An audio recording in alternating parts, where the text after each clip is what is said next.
One of the most important things to know how to do in Photoshop is how to make a quick selection. So what is a quick selection, you ask? Well, it's just selecting parts of an image that you want to apply an effect to. You will need to make a selection to use a lot of effects in Photoshop. So in this tutorial, I want to teach you how to make a selection using a quick selection tool.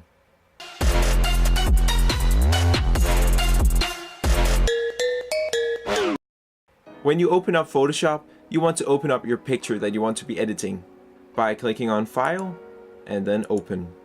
What I want to do in this tutorial is make a selection around my body and then remove my background and change it to something else. And yes, that is a green screen in the background, which you can check out below in the description if you are interested. Don't expect a green screen to help you that much with Photoshop, it's more for making videos. Anyways, you can find the quick selection tool right here. And if you can't see it, just right click on it and then it should appear. Photoshop actually has a pretty neat preview of what it actually does. To use a quick selection tool, all you want to do is just slide your mouse button across whatever you want to select. And as you can see, Photoshop is actually doing most of the work for me right here.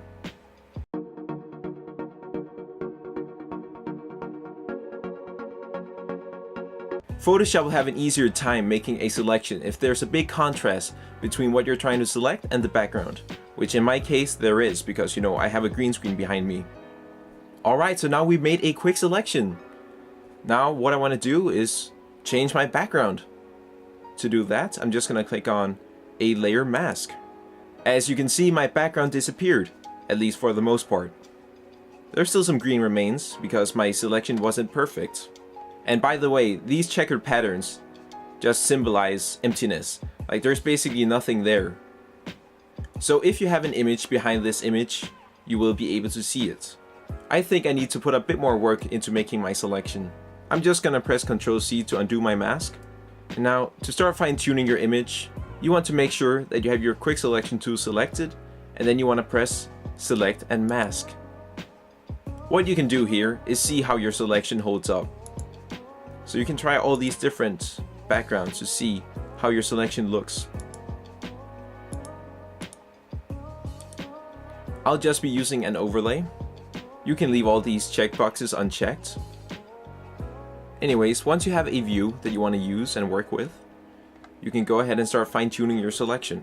You have multiple options to add or subtract from your selection. You can use a quick selection tool, which is the one we use to make our selection in the first place. And then there's also a refine edge brush tool, which is great for selecting hair. Let me just demonstrate it to you. If we zoom in a bit, you can see it makes the selection around my hair a lot better. Usually hair like this is pretty tricky to select because like in between all the curls of my hair, there are some green spots. The refine edge tool is great for removing small bits of background that you don't want. So you can see it has a pretty nice effect on my hair.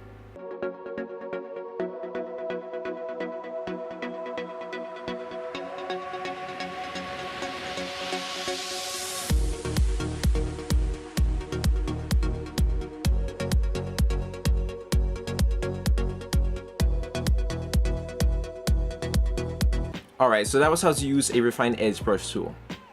Then we have a brush tool. A brush tool allows you to make your own drawings to add or subtract from your selection. So let me just remove the greens right here using my brush.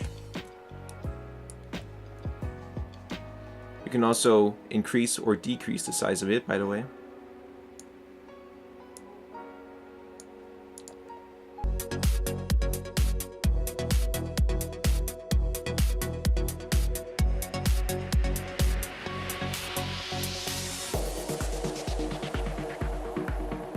You actually want to avoid using a brush tool to make your selection because, drawing with a mouse or mouse pad can be kind of difficult.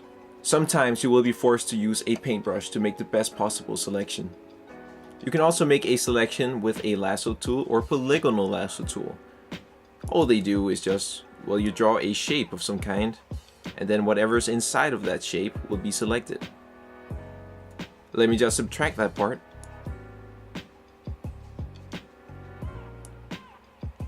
There we go. So pretty much to refine your selection, all you want to do is just use your selection tools and make the best possible selection you possibly can, which is what I'm gonna do now.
As you can see, my selection is looking a lot better than it was before. But are we done here? Let's make sure by changing our view. As good as my selection looks right now, we still have to make sure that it actually holds up. Now already you can see a bit of green is still left, especially at the top of my hair. Let's go ahead and fix that. So as you can see, the Refine Edge tool that we used earlier didn't make a perfect selection of my hair. And if I try again, it still won't. I'm actually gonna have to erase the top part of my hair to get rid of all the greens.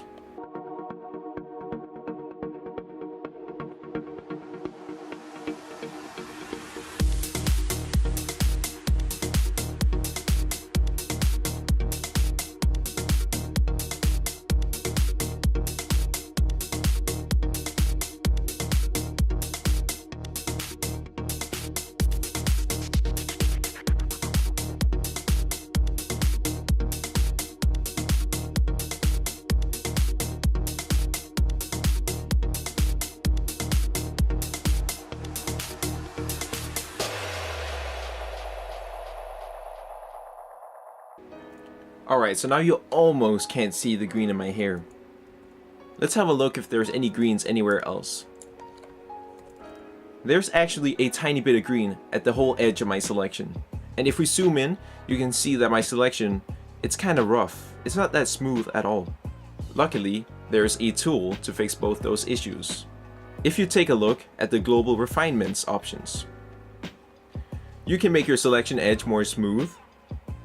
Be careful though, because when you increase your smoothness, all your sharp corners will pretty much be rounded.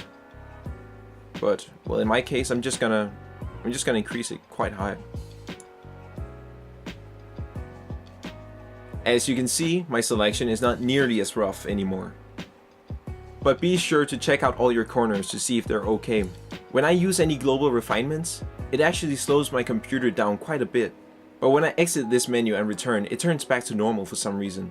So I'm just gonna click on OK, which saves all your changes. And then if you want to make even more changes, you can click on Select and Mask and make even more edits. Anyways, I'm gonna change my view to black again. And yeah, you can still see all the greens. Anyways, let me check out all my corners.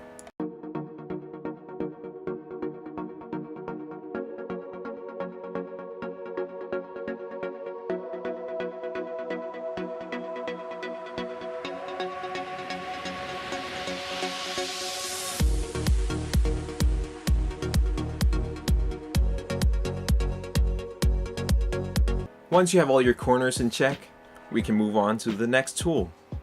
I pretty much have a green outline around my whole body, which I can easily remove using a Shift Edge. All you gotta do is make it a bit smaller. Basically, it contracts your selection edge.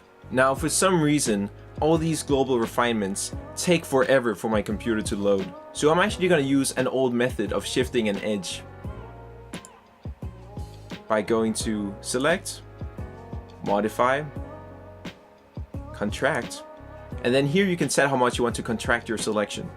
Now I'm just gonna contract it by 4 and see how it's gonna look. That might have been a bit too much actually. So I'm just gonna undo and go back to Select and click Modify, Contract, and then try out a value of 2. Anyways, let me just go back into Select and Mask and see how good my selection actually looks. You can barely see any greens anymore.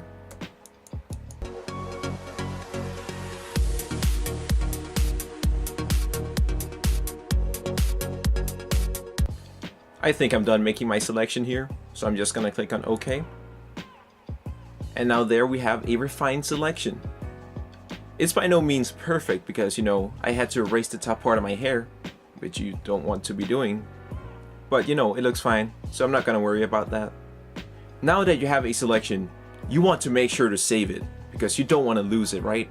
Well, to save a selection, click on Select, click Save Selection. Go ahead and give your selection any name you want.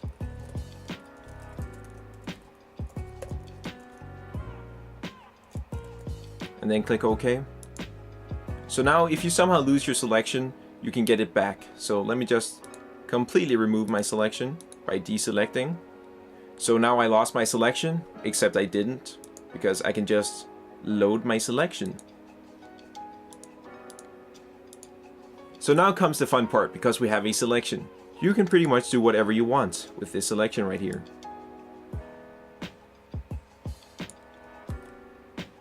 What I wanted to do was to change my background. To do that, I'm gonna erase the current background I have right now by applying a mask. So if you have any image behind your selection, you'll be able to see it because, well, there's nothing here. I'm gonna exit full screen mode and then click on File and open up my background. Alright, so there I have my background.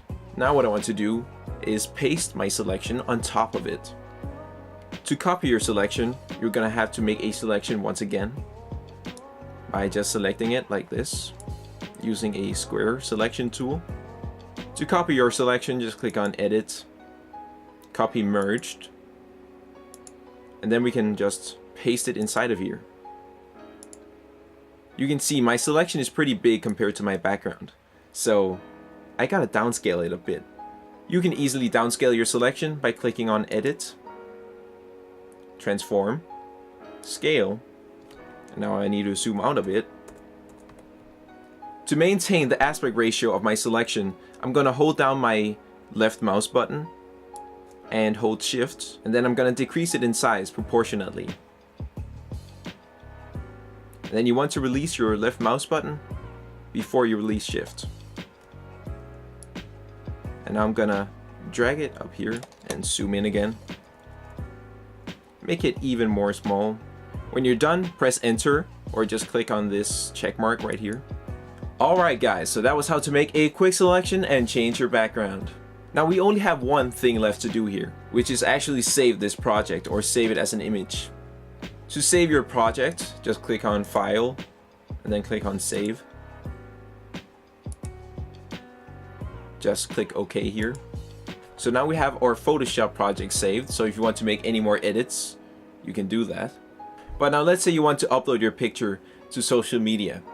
Well, you're gonna have to save your file as a JPEG file or a PNG by clicking on Save As. Here just click on the drop down menu and find JPEG or PNG. You want to save your image as a PNG if you don't want it to be a complete square, because let's say you saved your selection without the background as a JPEG.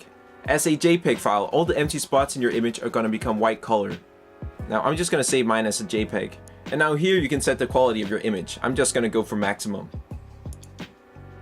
Alright, so now you guys should know how to make a quick selection and also change your background into anything you want. Plus a couple basics like how to save your image. Thank you for watching, take care, and see you in the next one.